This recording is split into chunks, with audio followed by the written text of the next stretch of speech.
Hello fellow gamers, welcome to Azreality Gaming. My name is Dustin, and November is a packed month with over 80 plus games and DLCs and consoles being released, but one major game is missing, and that's Cyberpunk 2077, which has been delayed again until December 10th. But for now, let's get into and focus on the top 10 games coming out for November 2020. These games are ordered based upon the release date and not my opinion, but make sure to stay until the end and I'll give you my thoughts about what I think the best game is and what the sleeper hit is. If you enjoy videos about retro game collecting to modern day content, please maybe consider liking and subscribing to the channel and checking out some of my other videos. But for now, let's get into it.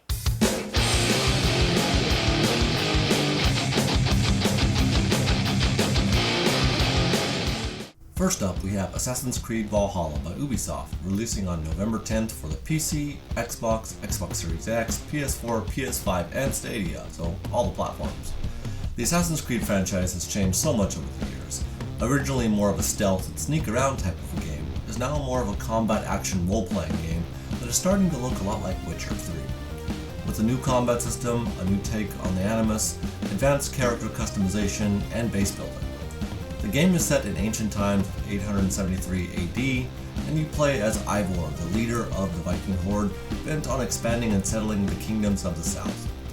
Your base will be an integral part of the campaign, resulting in many customization options, upgrading gear, and playing into the storyline arc as well. The game is packed with side quests, secrets, hidden collectibles, puzzles, and finally the ability to fish. Yes, you too can now fish.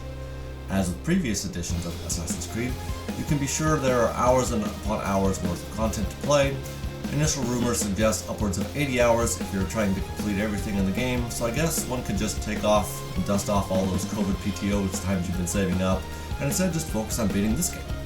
Next up, we have an expansion for Destiny 2 called Beyond Light, releasing on November 10th for the PC, PS4, Xbox, and Stadia. New generation consoles will have to wait until December 8th to get their copy. The darkness has come, and there is a divide between those who embrace the Traveler and those who do not. A new faction of Hive non-believers have broken away and taken up residence on a frozen planet of Europa. You will venture there to discover what dangers are coming and do battle with a new ability called Stasis, which can freeze foes and allow you to shatter them. Aspects and fragments to modify abilities, fragments offer passive perks. At release there will be at least one strike and Deepstone Crypt raid after completing the campaign.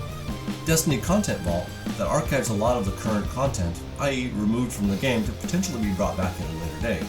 This includes planet destinations, PvP locations, raids, and strikes. There will be a platform-based crossplay, so Xbox Series X can play with other Xbox Ones, but not a cross-platform to PC or PS4, for example. That type of crossplay will be coming maybe next year sometime. There will also be a return of an old fan favorite bad guy turned good to help battle the Hive threat. Not a lot of buffs for guns in this one, more like a lot of nerfs it seems, which has fans a little bit upset, but I'm sure it will all work out in the end. Bright Memory Infinite is releasing on November 10th for the Xbox Series X. This is quite a monster mashup of a game actually. It looks like it's taken a lot of pieces from all the other successful games and mashed it into one. There are time mechanics, grappling and wall running effects, shooting and sword fighting, all set in a fast-paced, dark, futuristic world. Bright Memory Infinite is a successor to the original release of Bright Memory in March of 2020.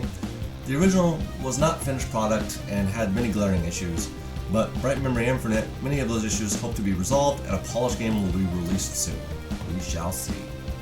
Xbox is releasing their next generation console on November 10th, which include the Xbox Series X and Series S. The Series X is the main console that includes a disk drive, while the Series S is a smaller version that leverages digital downloadable games instead of physical copies. Several influencers and creators have already gotten their hands on early releases, but are only allowed to show unboxing at this time. Both consoles boast 4K and 8K resolution at up to 120 frames per second, 12 teraflops of processing power thanks to the AMD Zen 2 and RDNA 2 architectures, 3D spatial sound that helps to create an immersive experience, and a faster load time for games with up to a 1TB SSD. Also included is the ability to add increased storage capacity through the use of a dedicated expansion port. Another cool feature is you can use your Xbox One controller on the new console, so you don't need to rush out and buy new ones. Backwards compatibility is also available for thousands of games from Xbox One, 360, and the original Xbox. Marvel's Spider-Man Miles Morales is releasing on November 12th for the PS4 and PS5 exclusively. The story is a continuation from the wildly successful Spider-Man game that released in 2018 for the PS4, where Miles Morales follows in the footsteps of his mentor Peter Parker. Miles will discover amazing new abilities and powers that set him apart from the original Spider-Man. As a bonus, if you really enjoyed the previous version of Spider-Man on the PS4, you might consider buying the Ultimate Launch Edition of Miles Morales because it includes a copy of Spider-Man Remastered. There will be tons of new combat moves, new spider suits, including the Into the Spider-Verse and a tracksuit that you can collect, along with tons of side missions and quests to keep that completionist inside of you satisfied. The game supposedly has ridiculously fast load times on the PS5 that keeps you in the action rather than having to go grab a beer and chips. Godfall is a day one release on the PS5 and PC on November 12th, an action combat looter slasher based game that includes up to 3-player co-op. Think Destiny beats Borderlands with slashing weapons. The combat looks explosive and rewarding with each slash and stab of your weapon. Colorful effects and sounds will also draw you into the game with each maneuver and feels very satisfying. The developers wanted to create a game that immediately put you into the action and not needing a lot of min-maxing to feel powerful. Of course, if you like to min-max, there are the options available too, with a complex skill tree with many different options available to customize and streamline your character. You can change your loadouts at any time during the game, and a crafting system exists to further enhance your weapons and gear. I'm still not impressed with the videos on the graphics of the game so far. The characters seem to be moving really fast, it kind of blurs and looks pixelated. That might just be poor renders that exist on the internet, but I'm hoping the visual details are clear and vibrant. I can't wait to check this one out. PlayStation is releasing their next generation console on November 12th for the US, Canada, Australia, and Japanese markets, with the rest of the world releasing theirs on November 19th. Two different versions of the console are releasing, the standard PS5 with a disc drive, and the digital edition that leverages digital downloadable games. Both consoles have an ultra-high-speed SSD drive that should greatly improve load times of many games. The console boasts 4K and 8K compatibility with up to 120 frames per second and 120 Hz output out of 4K. Or you can play the games at 4320p resolution on an 8K TV. That sounds awesome. Consoles are also backwards compatible with almost every PS4 game, and some of them are also getting some upscaling. The DualSense wireless controllers are impressive and offer haptic feedback that allows you to feel the effects and impacts of your in-game decisions. Also included in the controllers are an adaptive trigger that feature dynamic resistance levels which simulate the physical impact of in-game activities. Also included is a 4K Ultra HD Blu-ray player and the ability to stream 4K from your favorite supported apps to your 4K TV. Call of Duty Black Ops Cold War is releasing November 13th on PC, PS5, PS4, Xbox Series X, and Xbox One. Another yearly addition to the Call of Duty franchise that includes a campaign, multiplayer, Warzone, and the fan favorite zombie mode. The campaign looks interesting and takes us back to the Cold War era, with interesting character inclusions such as former President Ronald Reagan. Multiplayer is of course the biggest draw to the game of Black Ops and is usually known for its revolutionary gameplay mechanics. This time around, the publisher is making some controversial changes to many aspects of the multiplayer game. This of course has fans in an uproar.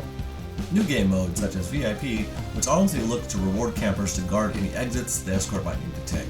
It might be a great way to rack up a lot of score streaks though. Speaking of score streaks, another controversial change is how you earn them. The cost to get score streaks will be up a lot higher, but if you die, that does not reset the counter. There will be bonus score streak points based upon the number of consecutive kills you get, so the more you chain together kills, the easier it will be to achieve the desired score streak. If you die a lot, it will still be impossible to get the higher score streaks, so some effort and skill is still required. Of course, the game is packed with weapons, camos, emblems, and perks that everyone loves. The upgrade option for weapons and perks is a point-buy system, so you can choose where you want to make the upgrades. Finally, the Modern Warfare game has been a staple for all of the Call of Duty fans for a while now, and dethroning it will be a tall order. Will Call of Duty Black Ops Cold War defeat the reigning Modern War champion? We'll have to wait and see. Kingdom Hearts Melody of Memory is releasing November 13th on the PS4 and Xbox One and Switch. This is not a normal Kingdom Hearts game, but rather feels like a Guitar Hero that has the players interacting with over 140 songs from the Kingdom Hearts collection. The graphics are colorful and bright and seems fun to play. You can challenge your friends to top scores through local co-op and online multiplayer, including a battle mode. If you are a fan of Kingdom Hearts series or like rhythm-based games, you might want to check this one out. Mortal Kombat Ultimate is releasing on November 17th on PC, PS4, PS5, Xbox One, heck, every system out there. Another addition to the Mortal Kombat franchise, which includes great new characters to play. I really like the inclusion of the movie and comic themed characters to the fighting games. we'll see the additions of Rambo, Terminator, RoboCop, the Joker, and Spawn added to the character lineup. There will be 2 new story campaigns as Earthrealm's protectors race to stop Kronika from rewinding time and rebooting history. As with all Mortal Kombat games, there are multiplayer stages, stage-specific fatalities, brutalities, iconic fatalities, and friendships. There is also a cross-platform, cross-gen compatibility, and a free upgrade to Xbox Series X and PS5 if you choose. That wraps up the top 10 new video games and consoles releasing in November 2020. I hope you enjoyed this and found this video informative. In my opinion, I believe the Spider-Man Miles Morales to be the best game of this month, with a lot of staying power through the holiday seasons. Also, I'm going to be giving Godfall a chance, because I think it's going to be one of the real sleeper hits of the month, if you can call any of these games this month the real sleepers. I'll also be streaming many of these games in the upcoming days if you want to stop by my Twitch channel and say hi, or maybe play some co-op with me.